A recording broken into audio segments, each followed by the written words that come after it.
New Zealand എല്ലാവരും എന്തായാലും Real Madrid ഒക്കെ ജയിച്ച്. ഞാൻ എക്സ്പെക്ട് ചെയ്തില്ല റയൽ മാഡ്രിഡ് ജയിക്കുമെന്ന്. കാരണം മെയിൻ സ്ക്വാഡിലെ മിക്ക പ്ലേയേഴ്സും ഇല്ലാണ്ട് ഇറങ്ങിയ ഒരു ടീമാണ് റയൽ മാഡ്രിഡ്. പക്ഷേ അവിടെ ഒരു രക്ഷകൻ Valverde, what a player man. First 45 minutes he cooked all City in 45 minutes. Back നിൽക്കുന്ന ഒരു പ്ലെയർ മിഡും കളിക്കുന്നുണ്ട്, ഗോളിന് വേണ്ടി ഗോൾ അടിക്കാനും ഉണ്ട്, അതും വിത്ത് ഹാട്രിക്. ആ മൂന്നാമത്തെ ഗോൾ പക്ക വേൾഡ് ക്ലാസിക്.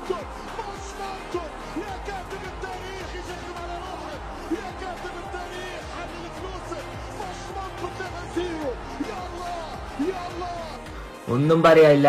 എന്തായാലും 3 ഗോളിന്റെ ലീഡായിട്ടുണ്ട്. ഇനിയിപ്പോ സെക്കൻഡ് ലെഗില് സിറ്റി എന്തായാലും തിരിച്ചടിക്കാൻ ശ്രമിക്കുമെന്ന് പ്രതീക്ഷിക്കുന്നു. പിന്നെ പറയാനുള്ള എന്താ, നമ്മുടെ ചെൽസി വേഴ്സസ് PSG മത്സരം എന്താണ് ബ്രോ? ഞാൻ എക്സ്പെക്ട് ചെയ്ത പോലെ അതും നടന്നില്ല. ചെൽസി ജയിക്കുമെന്നാണ് വിചാരിച്ചത്, പക്ഷെ അതും നടന്നില്ല.